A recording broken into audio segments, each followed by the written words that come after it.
Doing well, thank you. It is the 6th of August. This is Rabbi Furst, Pierke Avos. Yeah. Morning, Rabbi Furst. Good morning, Lord. Good morning, Mayor. Good morning, Roy. How's your How you wife? doing? Baruch Hashem, she's on. Oh, very good. Great. Oh, Yes. good to hear. Very good. Baruch Hashem. Baruch Hashem. Hashem. Very good. Baruch Hashem. Okay. Good to hear. Okay. Yeah, as Lou mentioned, this is Rabbi Stone. First year she was at Salman Nafsi. He was flying care of Zoom. Our first year working for Avos, currently learning the Maral, his helpful explanations of the Shibud Mitzrayim, the causes and the reasons for that. I'll put our document on the screen. You'll see it momentarily, and I guess we can begin. Yeah. Right, we'll start with the paragraph. That should be the one, too. I think the fifth paragraph, the one in the middle of your screen, the paragraph beginning with Mekach, because of this. Yeah. Any volunteers to read? I do, but I don't see Mekach. I see Lichach, Umay, Umafne, Mekach. Yavo Devarim Seder Mode. Got it. Okay, sorry about that. No problem. Umipnei Kach, Yavo, Kol Hadvarim, Viseder, Mode. And because of this, all of these things come in a strict order. Right, they'll be arranged. He's going to arrange everything in a strict order. Right. He ate so up low niskar shum gerus, because by Abraham it does not mention anything about exile. I'm sorry, about conversion, about being a stranger. Rock. Or also, exile is also good. Exile is good too. Okay. Rock mi Yitzchak ve'elcha. Only concerning Yitzchak and going forward. V'kasher hayu ayin nefesh az yardu Mitzrayma, that when there were 70 souls that descended to Egypt, Latam asher nichbar b'samuch, for the reason that we explained near here. Right.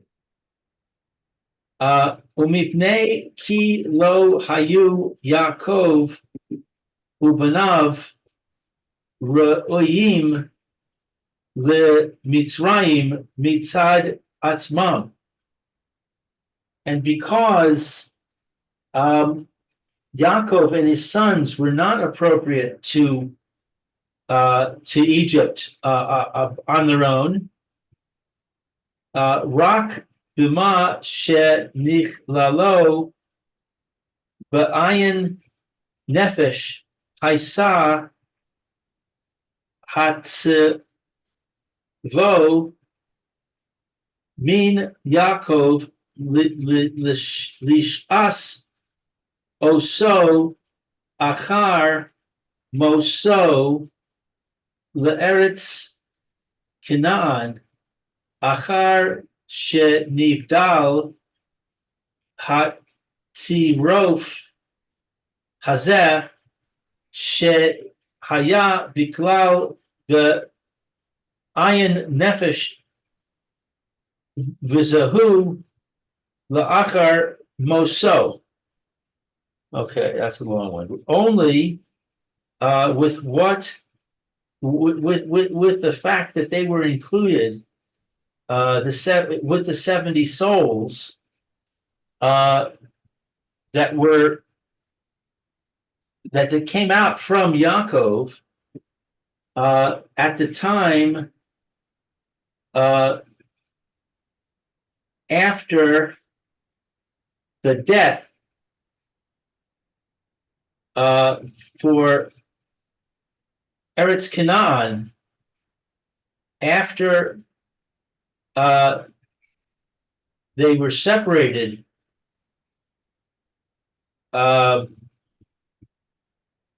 sea roof, I don't remember. Nivdel Hatzirov Hazet, that it was separated this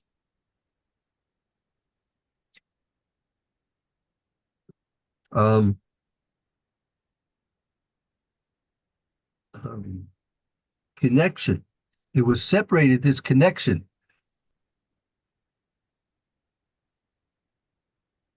That was included in the 70 souls, and they were after the death. No, okay, so start. Okay, let's just more review it. It says it wasn't that Yaakov and his sons, they weren't at all on their own individually. Roy, they weren't proper at all to be in Mitzrayim. It was only in that they would be included in the 70 souls that those 70 souls were the offspring of Yaakov, and those would be those who would bring him from Egypt to Eretz Canaan after he was dead. Who was dead? And that's after Yaakov. Oh, after Yaakov was dead. Got it. Right. That Yaakov and his sons had to go to Mitzrayim to be included in the 70 people, the Shiving Nefesh, that went to Mitzrayim. Now, however, Yaakov and his sons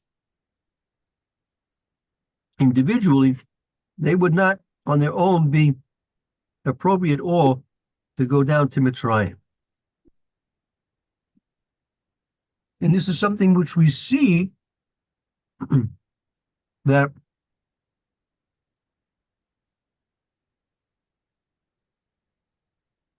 they were included in the 70. And so by right of the fact that they were included in the 70, so then they could go to Mitzrayim. But nevertheless, there was a distinction between them and the rest of the 70 that went down to Mitzrayim.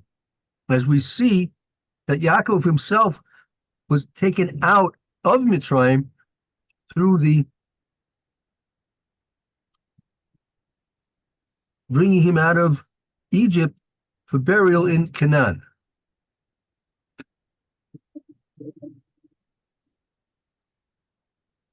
And at that point, you see that there was a distinct difference between Yaakov and his sons and the rest of the people who went down to Mitzrayim.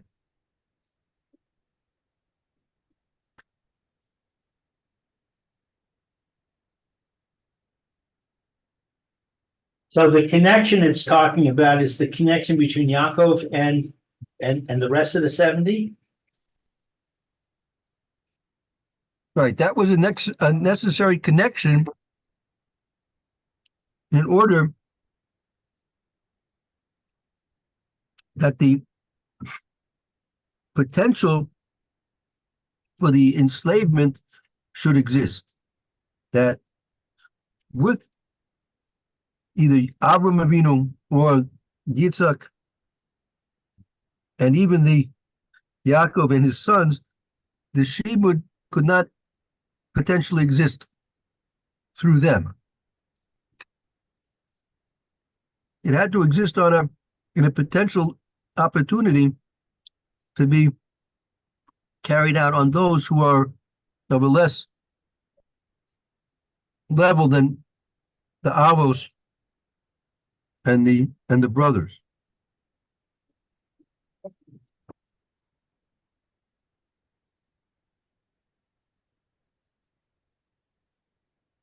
Okay.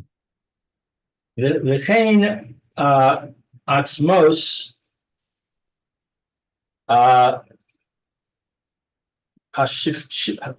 השבטים האלו לארץ ישראל גם כן. And see, the bones of the brothers were also taken from Mitzrayim to be brought into Eretz Israel. oh, the atzmos are the bones. But wasn't that at the end? Right, but you see, that reveals that they never had a real association with Mitzrayim, which is temporary. Uh-huh. Uh-huh. Rak ki hivdal yesh ben Yaakov u ben Ashvatim. Only once there was a separation between the children of Yaakov and the children of the Shvatim. Right, there was a distinction between Yaakov and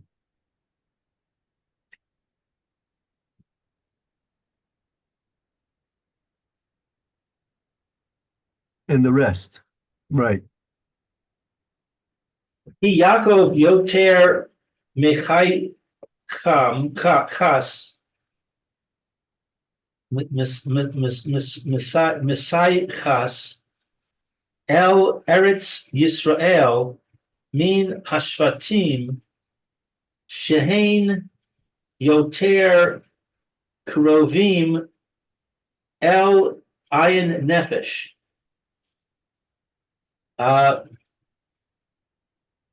Because Yaakov was more Messiah chas established. That there we see. Oh, good morning. Good to see you. Happy to see you join us. We're in the middle of a Maharal Prague right now. In the middle of this, you look at your screen. In the middle of the large paragraph, in the middle, beginning with the words Mipnei Kach. We're starting over here with you see where the words bolded. Rak ki hevdel yesh bein Yaakov u'bein Yishvan. There was a distinction to be made between Yaakov and his sons. Ki Yaakov Yosem Yisyaches el Eretz Yisrael min Shvatim. That Yaakov was more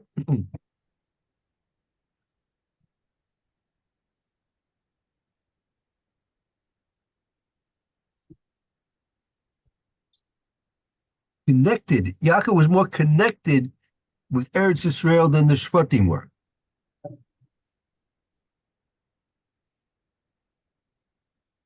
That they were more close to the 70 souls.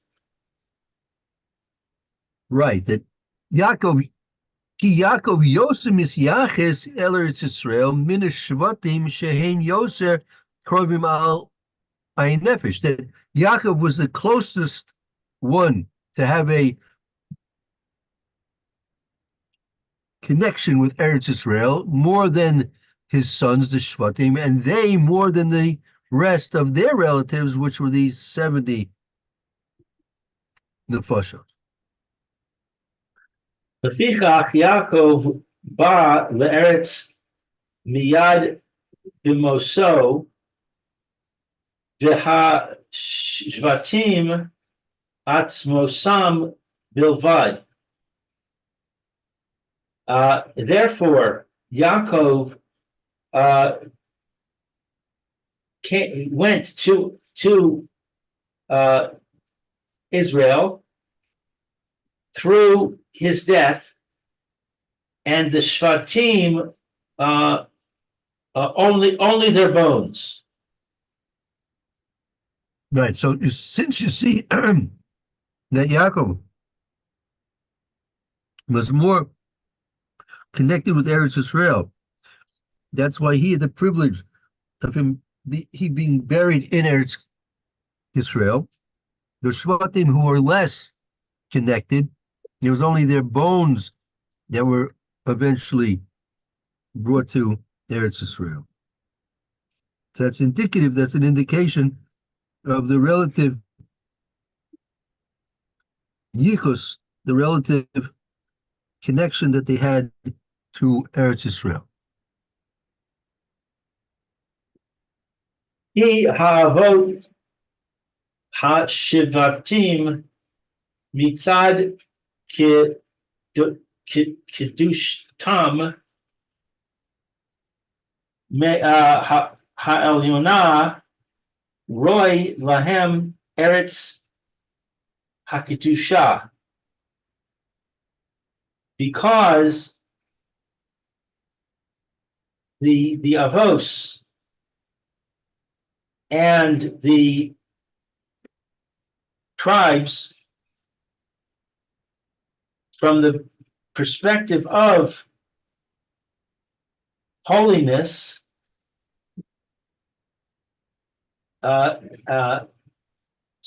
elevated holiness, were fitting. It was fitting for them, the land of holiness. Right. And since in essence the Avos, Abraham Avinu, Yitzchak Avinu, and Yaakov Avinu, and also the Shvatim, the brothers, sons of Yaakov Avinu, had a higher level of Kedusha, therefore they were befitting that they should have a, even after their life in this world, they should still have a relationship in Eretz Kedusha, in Eretz Yisrael.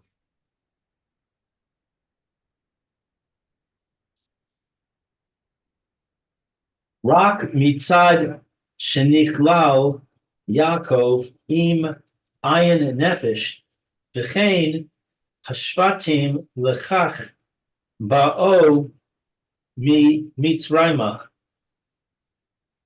Only from the perspective that Yaakov is included in the 70 people, and so the tribes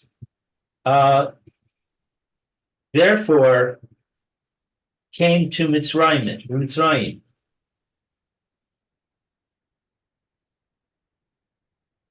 That only mitzad shenichla Yaakov in ayin nefesh v'chein shvatim l'chach bo Mitzrayim, only because Yaakov and also his sons were included in that category of the 70 nefesh. That's why they and Yaakov were able to come to Mitzrayim at all. That is only because they were within the group of the ayin nefesh that allowed them, because they were now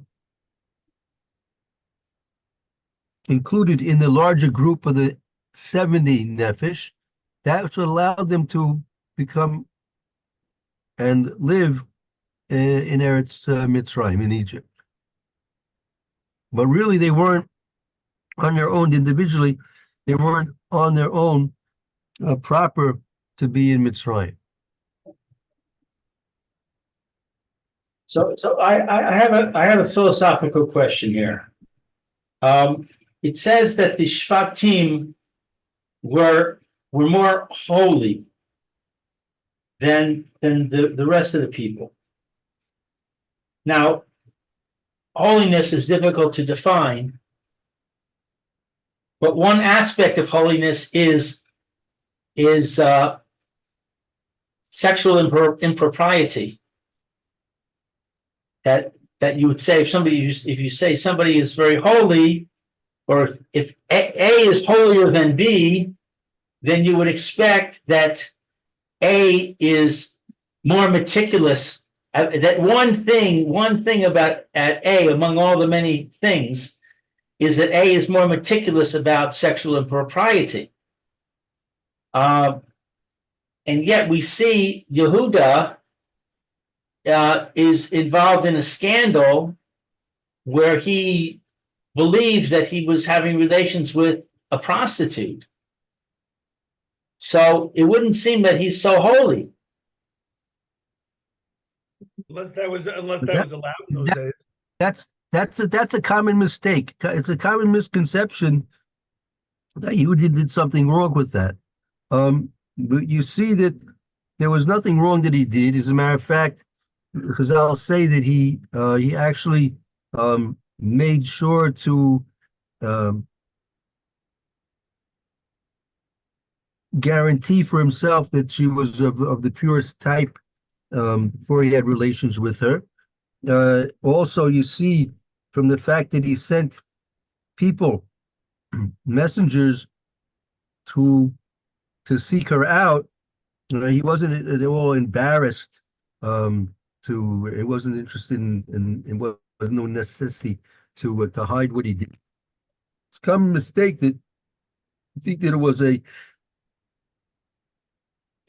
impropriety on the part of Yehuda. As a matter of fact, the Medrash brings down that he actually in a certain way had to be forced to do that. Had to be forced to do that on his own. Meaning on his own, he wouldn't necessarily have been interested in it all. But since the Kadosh Baruch Hu wanted this to happen, so he had to be in a certain way forced to do it. But no, it was done with the highest degree of kedusha. That was there was nothing wrong there. Nothing wrong. If he didn't know who she was, how could he know that she was of the highest, whatever you said? He asked her. He checked her. The Medrash says he went through a series of questions to determine her befittingness to be with him.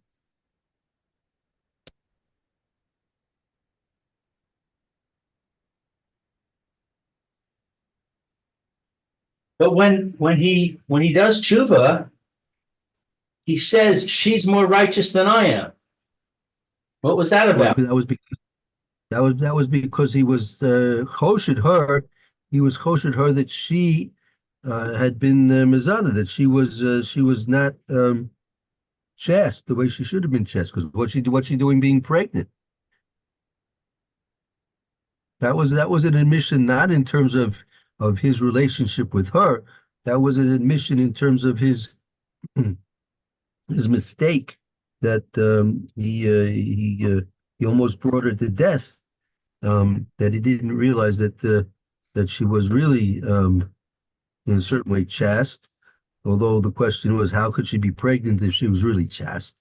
But since in fact there was a certain achrayus that he had promised her that she would in fact have his third son as a husband, but that wasn't really his intention, right? So the fact that she was now pregnant and it turned out it was through him, he realized that she had been doing this l'shem shamayim. She had righteous intentions in what she did.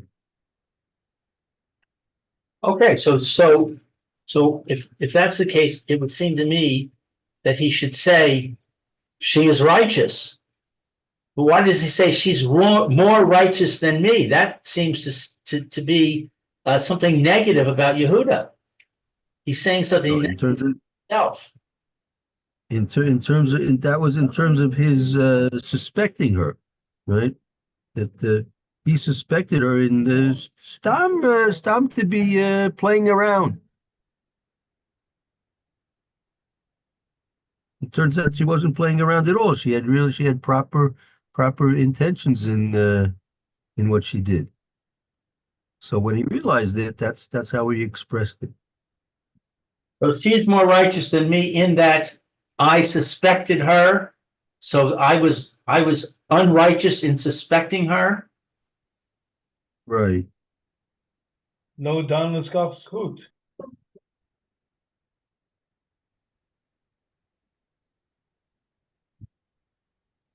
That she wasn't just even it was even though she was incriminated because she was pregnant. There was no, there's only one way a person, in those days only one way a person woman would get pregnant, by having relations. So she really was not supposed to be what she's doing, having relations with anybody for anything. What was going on, right? So You know what's interesting? yeah, go ahead. From what was just brought up in this conversation, Ariel David, you brought up an interesting point. Yes, I understand another reason why you could say something like that. You're more righteous than me. The reason I was spritzing my DNA is because my partner said to me, there's a young lady, why don't you take off a little, whatever reason I did that, let me tell you why she did that. To prolong the life of my son that she was married to with Yibum, and because I'm the father, I could still do it with her. Her reason to be having DNA spritz was to fulfill the life and the Yibum of my son. Me, I'm bringing a goat, take the edge off. So I could see even now where you were pressing on the sexual righteousness. I think now you've uncovered something for me anyway. You're more righteous than me. I was doing it for one reason, and you were doing it to keep my son's memory alive and stay in the family. I would bow to her and stand up 3 times when she walked in a room if I was Yehuda, but that's just Yeah. Okay, that's a another way of looking at it, but sure. Yeah, I have 2 more questions. First question is, Yeah. he was so careful to interview her, and when he thought she was a prostitute, and find out all about her. But when it came time for him to make a judgment about whether she should be executed, it doesn't seem that he was meticulous about finding out the facts at all. Doesn't that seem like a contradiction? No, I mean, it doesn't. In terms of her death sentence, it really didn't matter who she was impregnated by, and the fact that she was considered to be like a Bas Kohen, and she was could be a Mishmeres Yibum. In all these cases, she was there was not really much. You don't have to. What was he supposed to determine after all in any event? Yeah, what fact finding could he possibly do in that case, considering he knows he wasn't with her and he knows his son wasn't, but she's pregnant? I could see him jumping to a fast conclusion, but what other conclusion could he research? He could ask her what happened, and she would tell him, I was with you. I guess that was so far. I guess that was so far from him because he would know who he was with, and he didn't know that she was the prostitute. That wasn't even an option. I mean, I understand Yehuda at this point because I made fast conclusions, but I think he would remember who he slept with. Well, obviously he didn't. Well, again, once your eyes are closed and even Hagar can't see a stream of water in front of her when her husband's son's dying of thirst, I guess if your eyes are blocked, your eyes are blocked. But the only, as Rabbi Furst said, what's the other outcome? Maybe I did it? Okay. Who are you pregnant from? I don't know. I think he was incensed by the situation that his daughter-in-law was pregnant. Seems like an enough thing to do to just ask her. I mean, it's not rocket science. Well, when she was a prostitute, did he say, by the way, do you happen to be my daughter-in-law? I don't understand. At the time he was doing that, it wasn't her. But now that he sees her pregnant, he's saying, oh, maybe it was her. You're right. I'm just trying to go back to his brain and saying what the Torah tells me and says I understand the Torah completely. But Okay, last question. As Raphael Aryeh so eloquently said, Yehuda was spritzing around his DNA. Now, regardless of how careful he was about examining her and making sure she was okay, it's not really appropriate for a Jewish man to spritz around his DNA. He's supposed to be married. Why not? is he Jewish yet? Is he Jewish yet?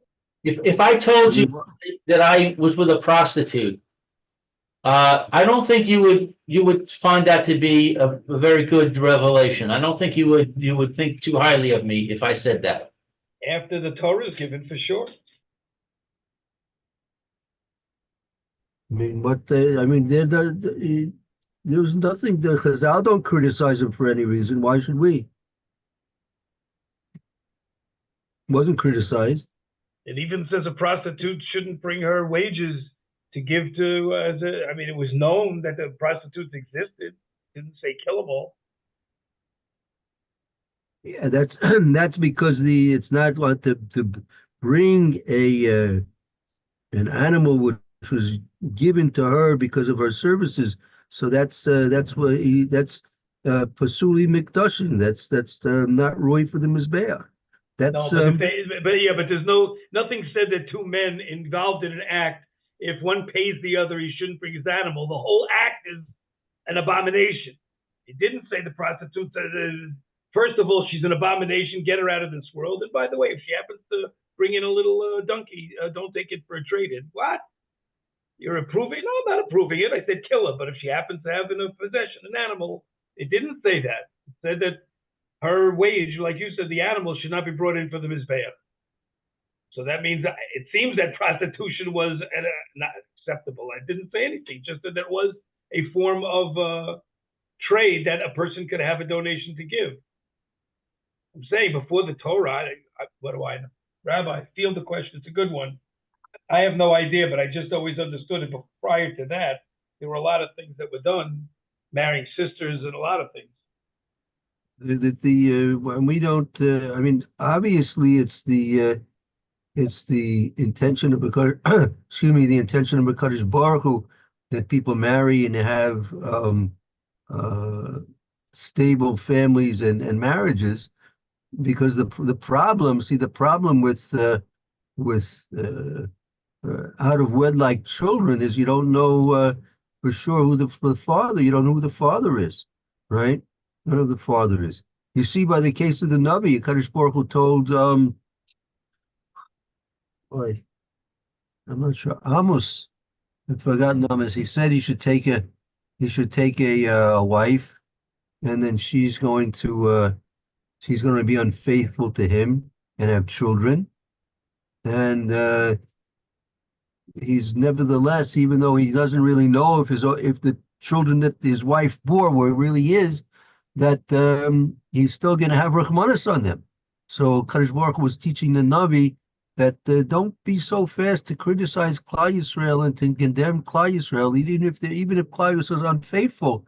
I still have a very, very strong love for Klal Yisrael.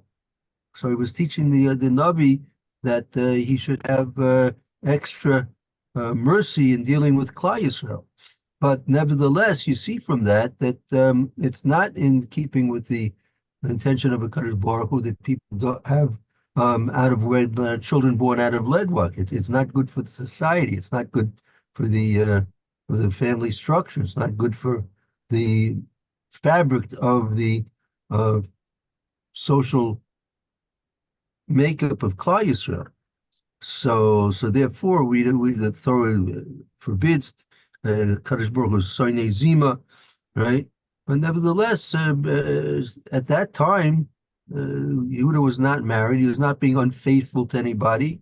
And a man could have more than one wife in any event. He could still have. He could have a pelagish. He could have a second wife, a third wife, many more wives if necessary, if he wanted. So we don't see any criticism of Yehuda.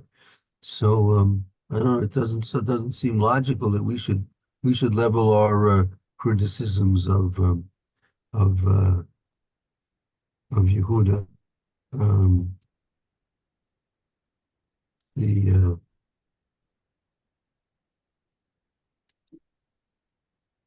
All right, I don't want to beat it to death. Shaharei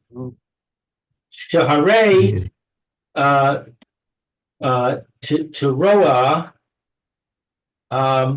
Ki lo ba'o Mitzrayma rak oso raga shehayu ayin nefesh.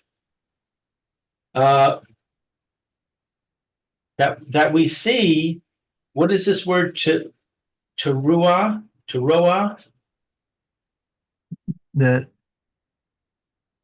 the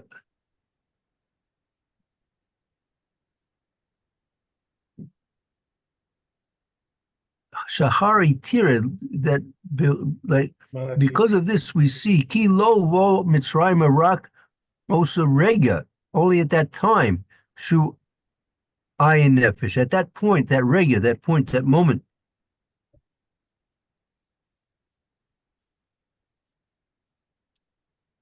There was 70 nefesh. Shemizeh tiroeh ki mitzad yud bet shvatim umikol shechein mitzad Yaakov Avinu ein roy leba Mitzrayma rak mekom shelehem be'eretz Canaan. From this, we see that since from the perspective of the 12 tribes, and from all, I'm sorry, Mikol Shekain, is it not logical, Mitzad Yaakov, from the perspective of Yaakov, Avinu, our father, it's not appropriate to come to Egypt only in a place that's for them. Oh, excuse me, I gotta get a phone call. Hello? So it's like Mitzad Shetira, it's like this. Shari Tira, take a look and see.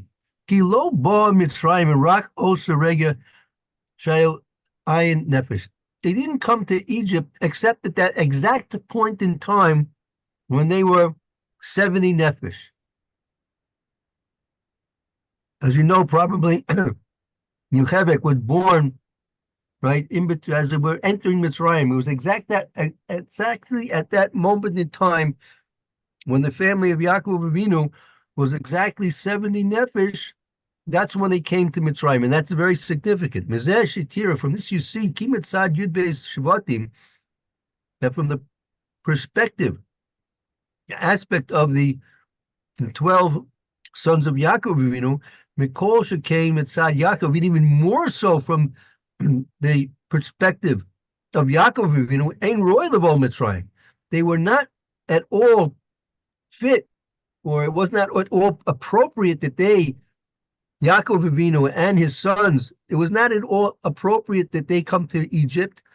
Rak Mekom Shehem Eretz Canaan. Their place was only really in Eretz Canaan, meaning on their own.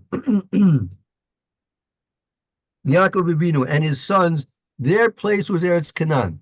The only thing that could allow them to logically come to Egypt was the fact that they were included in the set of those 70 people that also had to go to Mitzrayim.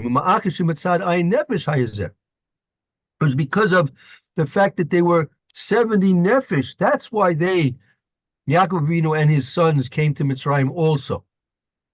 But most of them, Chazru Eretz Yisrael. And with their deaths, right, they returned back to Eretz Yisrael. Sha'az nifrod hatziruf hazeh she'elhem im ayin nefesh. Because at that point, it ended the connection between them and the ayin nefesh. I mean, they had to be connected to the group referred to as the ayin nefesh, the 70 people, and with their connection to make up that tally of 70 nefesh, they now were able to come to Mitzrayim, whereas on their own they would never have been appropriately allowed to leave Eretz Canaan, Eretz Yisrael. Oh, okay. So, right. So now he's going to return to one of our basic questions. Umi'ata. Ela kusha l'divrei Rabbeinu lama lo bo shibet Avraham. Now it'll come back to one of our original questions. If you remember, the Gemara cited 3 opinions why Avram Avinu's offspring, why did the offspring of Avram Avinu have to suffer because of apparently his mistake, his error. And Maral has proved that it was not possible for Avram Avinu to come to Mitzrayim, but nevertheless, right? Well, he had earlier The gone to question- Eretz Mitzrayim, didn't he? If- Avram Avinu Thanks. went to, no? That was before. That was when there was a famine in Eretz Canaan. He went to Mitzrayim. That was only temporarily. He was never really involved with a shibud. He was never enslaved in Mitzrayim. Yeah. So the question that the Maharal has been dealing with is the causative factor for the enslavement of the Jewish people in Mitzrayim is based on the Risbeni B'Sarim, where Akash Baruch Hu promised Avram Avinu that his offspring would be in exile and they would be enslaved, right? And the Gemara mentions because of why, what was this gezerah made on the offspring of Avram Avinu? Because maybe it said Bama Eda, maybe made the B'nai Torah drafted them into the war. So we saw 3 basic reasons that were given in the Gemara why Avram Avinu's offspring had to be enslaved in Mitzrayim. But the question is, Avram Avinu did something wrong, so why do the offspring have to go through the separation and the suffering? Why couldn't Avram Avinu himself go down to Mitzrayim? So he says, and from now, now you, based on what we just said in the previous paragraph, you have no question on the words of the Gemara that we mentioned previously. Why? Which is, and the question we were asking was, Lama lo ba Hashibut Avram? Why didn't the enslavement come directly on Avram Avinu? He was the one that apparently did something wrong. So the enslavement should apparently become affect him. Why only his offspring? Yeah, Lou, you're back with us. You can continue if you want. Yeah, sorry about that. I had a delivery. Ti lo ya Abraham roy lezeh. Because Abraham is not appropriate for this. Akan ki kushya Zos he kushya she'ein la tam. Even in this case, this question it is a question that does not have a reason.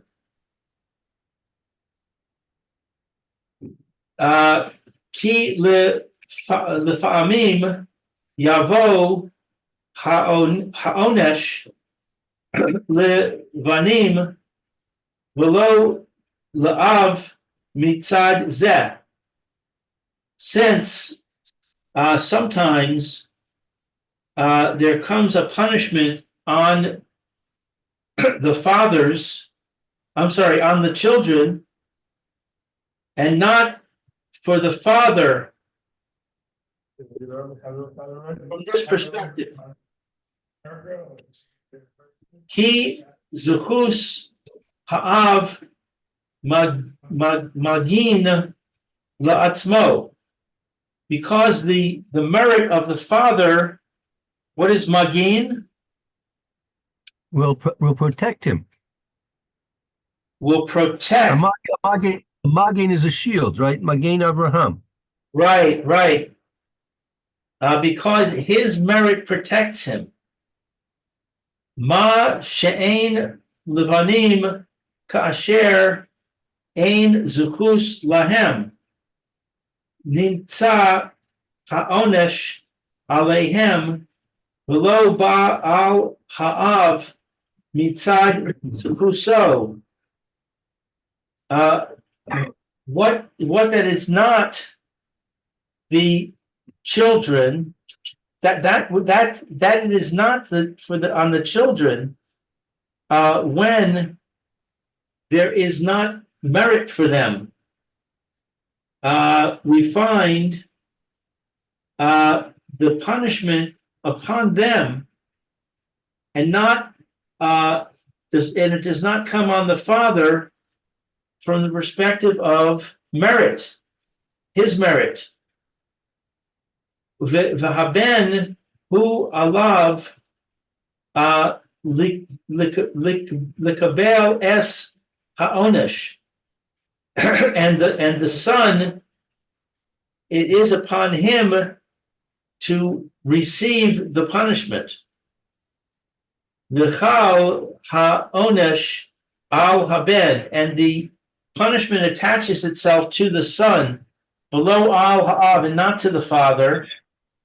Vayis ba'ar ze'od, and you should understand, and this is a very strong explanation. Well, this will be clarified further. They'll spend more time clarifying this. I'm going to clarify this. Yeah, So I get that the father has this zchus that protects him, but I don't get that. Therefore, it pops over to the son. Yeah, that's probably why he's going to explain this further. We're not done with the explanation of this. It's obviously you understand half of it, but you don't understand. You understand why it's not going to be the punishment coming out on the father, but why does it have to come out on the son? So you have to say something like there's the conservation of punishment. You have to have conservation of punishment. If there's punishment, then has to be meted out. It has to come out some way, right? Just like conservation of energy, the energy's got to express itself somehow. Interesting. Okay, I think time's up. Right. Very good. Thank you, Lou. Okay, we'll take a break. And Thank you, Mayor. Roy, have a good afternoon. And we'll be back short. We'll take a short break, and we'll be getting the Mr. Brewer share again in Hilkus Natili